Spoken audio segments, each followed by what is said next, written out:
అంటే నాకు అసలు ఏది అని ఫెయిర్ అనిపించలేదు. నిజంగా నా జీవితంలో నా బొచ్చు బిక్కునే గేమ్ నేను ఎక్కడా చూడలేదు. వాడేదో గురికిచ్చుకున్నాడు అది ఓకే. మరి ఈ పీక్కోవడం ఏందా నాకు అర్థం కాదు. షర్ట్ ఇప్పి ఒంటి మీద బొచ్చు పీక్కోవడం. Hi guys, welcome to my YouTube channel Vicky Arvapalli. So Bigg Boss reviews అన్ని నేను పెడుతున్నాను, చూస్తున్నారు. కొంచెం రీచ్ కావాలంటే మీరు చూసిన వెంటనే లైక్ చేసి, షేర్ చేసి, సబ్స్క్రైబ్ చేసి, కింద మీకు ఏమైనా డౌట్స్ ఉంటే, నా మాటలు ఏమైనా తేడాగా వినిపిస్తే కమెంట్ కూడా చేస్తే నెక్స్ట్ టైం నుంచి అట్లాంటి కంటిన్యూ అవ్వకుండా చేస్తాం. ఇప్పుడు వచ్చేసి మనం బిగ్ బాస్ ఎపిసోడ్ 4-5 అగ్ని పరీక్ష ఏదైతే ఉందో దాని గురించి మనం మాట్లాడుకుందాం. ఈ అగ్ని పరీక్ష 3, 4 ఏదైతే ఉందో మొత్తం అన్ఫెయిర్ గేమే. ఎందుకు అన్ఫెయిర్ గేమ్ అంటున్నానంటే, మనకి గేమ్స్ పెట్టినారు కొన్ని గేమ్స్ బాగా పర్లేదు, అయ్యి చూడబుద్ధి అయింది అంతా. ఒక ఫుడ్ గేమ్ అది బాగానే ఉంది. నెక్స్ట్ ఆ బెలూన్ గేమ్ అనవసరం, అది ఎందుకు. అది టాటూ గేమ్ ఓకే, టాటూ కూడా ఓకే, నచ్చింది నాకు బాగానే. ఆ నెక్స్ట్ ఒక చెత్త task in the Bigg Boss industry ఏంటంటే, బిగ్ బాస్ మొత్తం 9 సీజన్స్ లో ఈ అగ్ని పరీక్ష అనేది పెట్టి మధ్యలో ఎంత చెత్త టాస్క్ అంటే, అది డబ్బులు కొట్టించుకోవాలంట. అంటే ఇప్పుడు డబ్బులు కొట్టించుకోవడం అంటే నేను చెప్తాను వినండి. ఎందుకంత చెత్త టాస్క్ అని నేను ఉత్తిగా అనట్లేదు, నేను చెప్తాను. ఎందుకంటే ఇప్పుడు డబ్బులు కొట్టించుకోవాలి అన్నారు కదా మీరు. ఇప్పుడు నాలాంటి వాడు ఉన్నాడు, అగ్ని పరీక్షకి వెళ్ళాడు అనుకోండి. నా ఫ్రెండ్స్ ఉన్నారు మొత్తం వదిలేయండి వాళ్ళ గురించి ఎందుకు. 10 రూపాయలు పంపరా అంటే, మామ నా ఫోన్ పే పిన్ మర్చిపోయి అనే రకం బ్యాచ్ మనకి. అలాంటి బ్యాచ్ ఉన్నప్పుడు నేను అగ్ని పరీక్షలో అదే ఏదైతే ఉందో ఈ టాస్క్ పెట్టుంటే నేను అట్టానే బయటకు వచ్చామని నిమిషంలో. ఎందుకంటే ఇప్పుడు 10-20 కొట్టడమే గగనం అయిపోతుంటే, నువ్వు 1,00,000 రూపాయలు కొట్టించుకోమంటే ఎవడెక్కువ కొట్టించుకుంటే వాడు తోపు అంటే ఎంతవరకు కరెక్ట్ అదే. ఇప్పుడు ఆ పిల్లకి నాకు తెలిసి బయట ఉండొచ్చు, ఏందది ఈ గుర్తు వచ్చి సావదు సరే.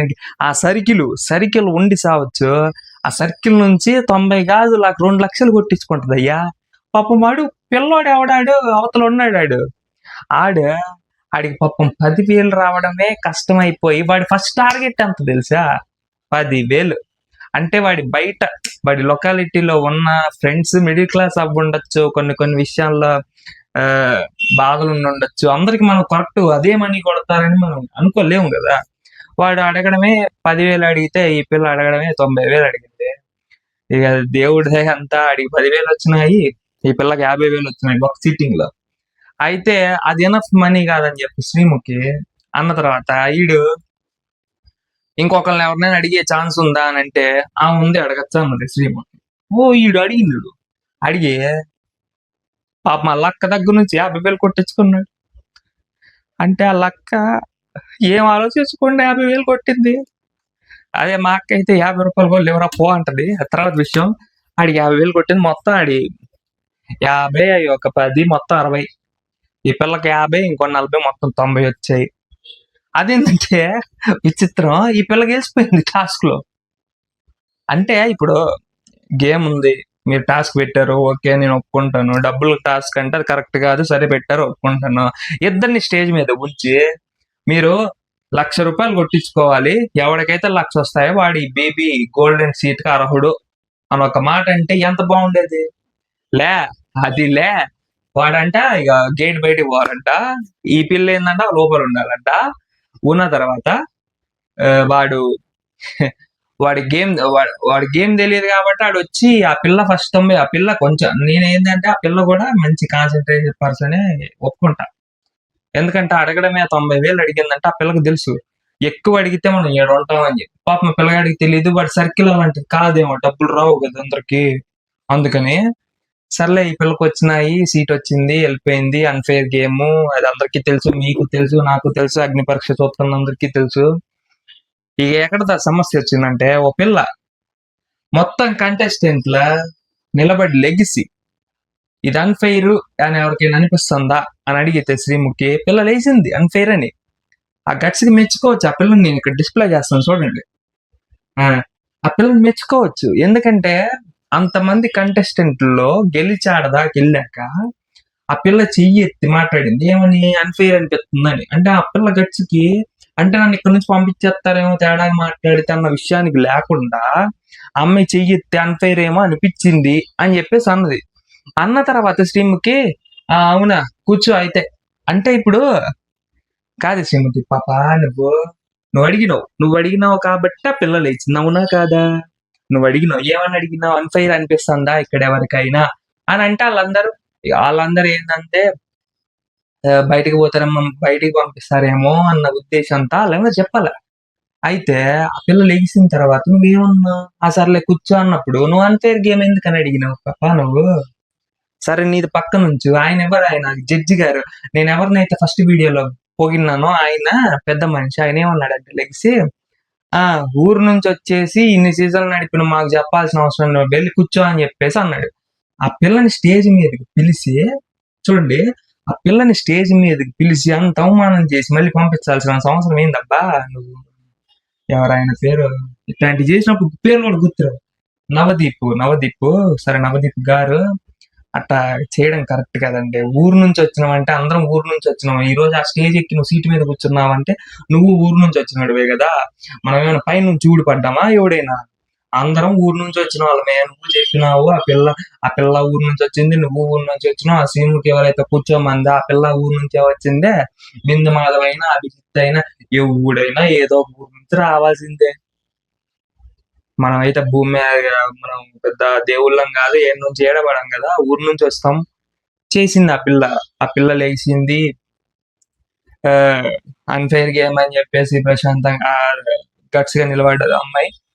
ఆ తర్వాత ఏమైతుందంటే అంతమంది హౌస్ మేట్స్ ఉన్నారా? ఎవడైతే సెలెక్ట్ అయిండో ఆడ కూర్చున్నాడు. ఏ ఒక్కడికి చెయ్యెత్తాలనిపించలేదా మీకు? ఎందుకు? అంటే మీరు చెయ్యెత్తే మిమ్మల్ని బయటికి పంపిస్తారని భయమా? ఎందుకు అంత భయపడే వాళ్ళు బిగ్ బాస్ హౌస్‌కి పనికిరారు గదా! ఆ పిల్లతో పాటు స్టాండ్ తీసుకొని అందరూ నిలబడి ఉంటే, ఈరోజు నవదీప్ కూడా ఎవడు మాట్లాడాడు కదా! వాడి అవకాశం లేకుండా పోయేటిది. లే మనది మనం చూసుకో. మనం ఎవరు మన భారతదేశంలో ఉన్నదే కదా! మనది మనం చూసుకుంటాం. పక్కనోడు ఏమైపోతే మనకేందయ్యా? అవసరమే లేదు. మీరు చేసింది కూడా అదే.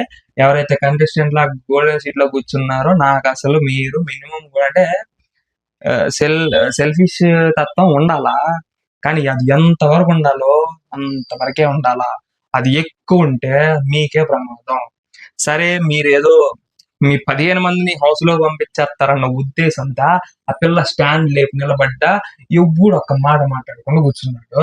ఈరోజు ఏమన్నారు ఎపిసోడ్ చూస్తే లాస్ట్‌లో మొత్తం మళ్ళీ 15 మందికి మేమెయ్యాలంట ఓట్లు. మేమేడ నుంచి చేయాలయ్యా ఓట్లు? మీరు చేయాల్సింది అది చేసి, మీ ఇష్టమైనోళ్ళని సీట్‌లో కూర్చోబెట్టి, ఈరోజు వీళ్ళల్లో హౌస్‌లోకి ఒక ఐదుగురు ఎళ్ళాలంటే మాతో ఓట్లేపిస్తే, ఎవడు పిచ్చోళ్ళు ఆళ్ళా మేమా? నాకర్థం కాదు. ఏమన్నా కరెక్ట్ జరుగుతుందా అగ్ని పరీక్షలా? అసలు 'బిగ్ బాస్ 9' సీజన్ అని పెట్టేసి, ఆడిషన్స్ పెట్టేసి, ఆ సడన్ సర్ప్రైజ్ లాగా 'బిగ్ బాస్' హౌస్‌లో ఎంటర్ చేయాల్సిందే. మళ్ళీ ఈ అగ్ని పరీక్ష, బుగ్ని పరీక్ష ఎందుకు ఇవన్నీ? మీ ఇష్టానికి మీరు సెలెక్ట్ చేసుకోవాలని ఒక మనిషిని ఫిక్స్ అయ్యాక ఆడ కూర్చున్న నలుగురిలో నేను వెళ్ళి ఇన్‌స్టాగ్రామ్‌లో చెక్ చేసిన ఒక్కొక్కరి పేర్లు. ఆ పేర్లు నాకెందుకు ఇప్పుడు చెప్పాల్సిన అవసరం లేదా? ఒక్కొక్కళ్ళకి 90, 101, 80, 60K ఫాలోవర్లు ఉన్నారు. ఏ కామన్ పీపుల్ ఈళ్ళ ఇన్‌స్టాగ్రామ్ ఇన్‌ఫ్లుయెన్సర్‌లు ఈళ్ళు. కామన్ పీపుల్ అంటే ఇప్పుడు నువ్వు నేను ఉన్నాం చూసావా నా వీడియో చూసేవాళ్ళు. మనం వెళ్లి సడెన్‌గా నిలబడితే మనల్ని తీసుకుంటే అది కామన్ పీపుల్. ఆ!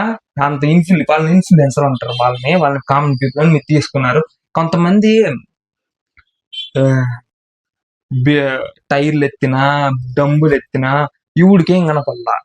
ఆ పిల్లొచ్చంట ఎవడికో బ్యాక్ స్టోరీ భూమి మీద అందరికి ఉంటదండి బ్యాక్ స్టోరీ. నాకు లేదా? నాకు బాధలు లేవా? ఎవడికన్నా బాధలుంటాయి. వీడియోస్ మీ అందరికి బాధలు అందరికుంటాయి. బాధలున్నప్పుడు, బాధలుంటే చెప్పుకున్నప్పుడు, ఆ విషయాన్ని తీసుకొచ్చేసి నీలో చాలా ఉంది, కసుంది అని జెప్పేసి తీసుకోవడం ఎంతవరకు కరెక్ట్ అది? నాకైతే సగం అన్‌ఫెయిర్ సెలక్షను, సగం అన్‌ఫెయిర్ గేమ్స్. ఈ రోజు పెట్టిన గేమ్స్ అయితే నీ అమ్మ నా జీవితంలో నేనెప్పుడు చూడలేదు అట్లాంటి గేమ్స్. బొచ్చు పీక్కునే గేమ్స్ ఎందుకయ్యా నాకర్థం కాదు. వ్యాక్స్ పీక్కొని ఒళ్ళంతా అంటించుకొని పీక్కోవాలా? అది ఇంకేమో నాకర్థం కాదు. సరే మీరు ఆ గేమ్ ఆడిచ్చిర్రు. నాకైతే అంత చెడ్డ చిరాకు అనిపించిందబ్బా చూస్తా ఉంటే. అంత బొచ్చు పీక్కునే గేమ్ ఏందిరా నాకర్థం కాదు. అంత దూరం పోయి ఆ స్టేజ్ మీద మా టీవీ ప్రేక్షకులందరం షర్ట్లు ఇప్పుకొని బొచ్చు వీక్కోవాలా? ఓరి మీ గేములు తగలయ్యా మా వల్ల కాదులే కానీ నెక్స్ట్ ఇంకో గేమ్ ఏదో పెట్టాను, ఫోన్లు పగలు కొట్టుకునే గేమ్ ఏందిరా నాయన. ఓరి అమ్మ 60-70 వేల ఫోన్లు ఉన్నాయి, వాళ్ళు ఎంత కష్టపడి కొనుక్కుంటారో. సరే పగలగొట్టిన వాళ్ళందరూ సేఫ్ సైడ్ పక్కన పోయారు. పగలగొట్టిన వాడు పిచ్చోడు వాడిని పగలగొట్టాక మళ్ళీ తీసుకెళ్ళి టాప్ 15 లో వేస్తే మళ్ళీ ఇప్పుడు రేపు వాడు విన్ అవ్వకపోతే ₹1,00,000 ఎవడిస్తాడు? నువ్వనేనా? యాడ నుంచి తెస్తాడు ఆడు ₹1,00,000 ఫోన్ పగలగొట్టుకున్నాడు పిచ్చోడాడు. ఈ ఏంది నాకు అర్థం కాదు. ఏం గేమ్స్ ఎవరితో ఆడుకుంటున్నారు? కామన్ పీపుల్ అని పిలిచారు, సగం మందిని బయటకు తోలారు, మేము అనుకున్న వాళ్ళని బయటకు కూర్చోబెట్టారు. మళ్ళీ 15 మందిలో ఒకరిని లేపుతారంట, ఒకరిని తీసుకెళ్లి హౌస్ లో పెడతారంట, మిగతా మళ్ళీ ఇంటికి పంపిస్తారంట. అని నేనైతే ఆ దేవుడు సాక్షి నేను కోరుకునేది ఏంటంటే ₹1,00,000 ఫోన్ కూడా అయితే కొట్టుకుని ఆ పిచ్చోడాడు వాడిని సెలెక్ట్ చేయండి అయ్యా హౌస్ లోకి. పాపం వాడు జెన్యున్ గా ఆడినాడు, కాలకి అవకాశాల మీద అవకాశాలు అడిగి ఎంత కష్టపడ్డాడు.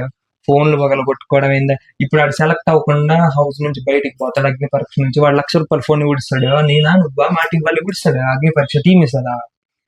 కొన్ని గేమ్స్ మితిమీరే గేమ్స్ పెట్టకూడదు, మనుషుల మనోభావాలతో ఆడుకోవద్దు, ఇది కరెక్ట్ కాదు. ఈ విషయాన్ని నేను తీవ్రంగా ఖండిస్తున్నాను. ఎందుకంటే నాకు అసలు ఏది అని పేరు కానీ అనిపించలేదు. నిజంగా నా జీవితంలో నా బొచ్చు బిక్కునే గేమ్ నేను ఎక్కడా చూడలేదు. వాడేదో గురికిచ్చుకున్నాడు అది ఓకే, మరి ఈ పీక్కోవడం ఏందా నాకు అర్థం కాదు. షర్ట్ ఇప్పి ఒంటి మీద బొచ్చు పీక్కోవడమా గేము? ఓహో అమ్మ వద్దురా నాయన, మాకు ఈ గేములు వద్దు ఏమొద్దు. ఏదర్ నెక్స్ట్ ఏమన్నా మీరు కామన్ పీపుల్ ఎంటర్ చేయాలనుకుంటే హౌస్ లోకి మీరు దయచేసి మేము ఒక్కటే చెప్తున్నాం, ఈ అగ్ని పరీక్షలు బొగ్గు పరీక్షలు పెట్టమాకండి. మన టాలెంట్ ఉంటే ఒక ఆడిషన్ పెట్టి రానియండి, కానీ ఈ అగ్ని పరీక్షలు పెట్టి ఈ వీక్కునే గేమ్లు మాకు వద్దు, మా ఫోన్ మేము పగలగొట్టుకోలేము, మా వల్ల కాదు సామి. ఇక ఇదే ఇప్పుడు రేపు ఆ అగ్ని పరీక్షలోకి కామన్ పీపుల్ వెళ్ళాక మనం ఓట్లు వేసే తర్వాత ఎరుకున్నాను ఆయన, ఆ ఓట్లు వేసినా వాళ్ళు ఉంచుతారో ఉంచరా అని ఇప్పుడు పెద్ద డౌట్ వచ్చి పడింది. నేనైతే మన యూట్యూబ్ సబ్స్క్రైబర్లు అందరూ ఎవడైతే ఉన్నాడో, ఎవరైతే అమ్మాయిలు అబ్బాయిలు ఎవరు అమ్మలో నాన్న తాతయ్యలు పేదనాన్న ఎవరైతే ఉన్నారో మీరందరూ దయచేసి ఆ పిల్లని ఎవరైతే నిలబెట్టి ఛాలెంజ్ చేశారో ఆ పిల్లకి మంచిగా ఓట్లు వేసి హౌస్ లో పంపించాలి. మనది తక్షణ కర్తవ్యం అదైతే మనందరిది. ఎందుకంటే అంత మందిలో ఒక ఆడపిల్ల పరువు తీయడం అనేది అది చాలా చాలా అంటే తప్పు విషయం. అది నవదీప్ గారు మీరు ఈ రోజు చూసిన ఇన్స్టాగ్రామ్ లో సారీ అని పెట్టారు. ఒక మాట అనే ముందు ఒక మాట వదిలే ముందు ఆలోచించాలంటే ఈ రోజు మళ్ళీ మీరు అంత స్థాయిలో ఉండి మీరు సారీ చెప్పాల్సిన ఇన్స్టాగ్రామ్ వీధి మీద సారీ చెప్పాల్సినంత అవసరం ఏందండి మీకు? మన మాట ముందు మంచిగా వస్తే తర్వాత ఎవరికి సారీ చెప్పాల్సిన అవసరం లేదు కదా. ఆ విషయం మీద నేను మాట్లాడుతున్నాను. రేపు ఎపిసోడ్ 6 లో మనం చూద్దాం ఎంత వరకు పోద్ది ఏంది గేమ్ అని చెప్పేసి. అది కరెక్ట్ గా పోయి ఈ 15 మందిలో కానీ కరెక్ట్ సెలెక్ట్ చేస్తే అది ఫెయిర్ గేమ్ అని నేను ఒప్పుకుంటా. కానీ ఈ రోజు వరకు జరిగిందైతే మీరు పెట్టిన టాస్క్ లో పీక్కునే టాస్క్ ఏదైతే ఉందో అది నా వల్ల కాలేదు, నేను చూడలేనయ్యా సామే.